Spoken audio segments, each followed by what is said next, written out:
দুর্ঘটনায় ভেঙে পড়া মণ্ডপ 24 ঘন্টা একটানা কাজ করে অনেকটাই রিপেয়ারিং করলেন শিল্পীরা। নাবগড়া রাজার বাগান সংঘের মণ্ডপে গতকাল একটি পাথর ভর্তি লরি মণ্ডপের ভিতর ঢুকে পড়ে। এই ঘটনায় মণ্ডপের বেশ কিছুটা অংশ ক্ষতিগ্রস্ত হয়। এরপর 24 ঘন্টা একটানা কাজ করে মণ্ডপের ভেঙে পড়া অংশ সারিয়ে তোলার কাজ করলেন শিল্পীরা। অবশেষে কিছুটা হলেও মণ্ডপকে রক্ষণাবেক্ষণের কাজ সম্পন্ন করতে পেরেছেন। তবে এখনো পর্যন্ত ঘটনার আতঙ্ক রয়ে গেছে শিল্পী এবং উদ্যোক্তাদের মধ্যে। কল্যাণ অধিকারী, আমতা 24/7।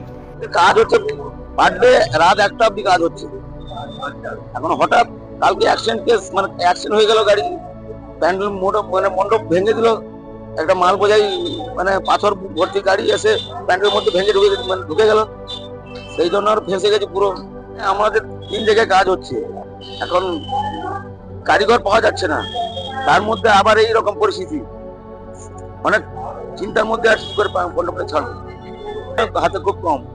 তার মধ্যে কি মনে হয় ফিনিশিং দেওয়া সম্ভব হবে? আশা করি, চেষ্টা করছি যাতে হয়।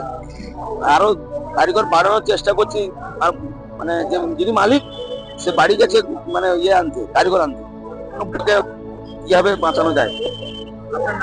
গণেশ দাস, মণ্ডপের প্রস্তুতকারক। আমাদের প্রায় ফিনিশিং দিকে হয়ে গেছে।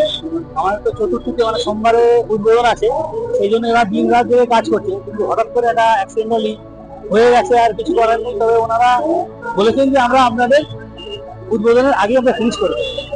সেই হিসাবে ওনারা তো যত পাচ্ছেন লেবার নিয়ে আসছেন এবং সেটাকে ওরা চেষ্টা করছেন যে আমরা ওর মধ্যে খাড়া করবো।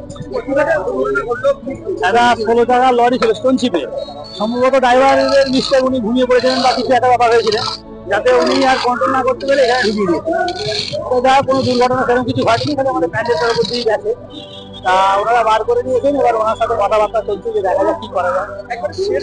বৃহস্পতিবার সকালে 16 নম্বর জাতীয় সড়কে রানিয়াটি মোড়ের কাছে নাবগড়া রাজার বাগান ক্লাবের দুর্গা মণ্ডপে পাথর বোঝাই ট্রাক ঢুকে পড়ে। বৃহস্পতিবার সকালে এই ঘটনার পর মণ্ডপের একাংশ ভেঙে পড়ে, মাথায় হাত পড়ে যায় পুজো উদ্যোক্তাদের। বৃহস্পতিবার থেকে শুক্রবার সকাল 10টা পর্যন্ত একটানা কাজ করে মণ্ডপের আগের অবস্থায় পুনরায় ফিরিয়ে আনার চেষ্টা করা হয়, আর সেই কাজ অনেকটাই সম্পূর্ণ করা গেছে। তবে এখনো বহু অংশের কাজ বাকি রয়েছে বলে উদ্যোক্তাদের মত। কল্যাণ অধিকারী, আমতা 24/7।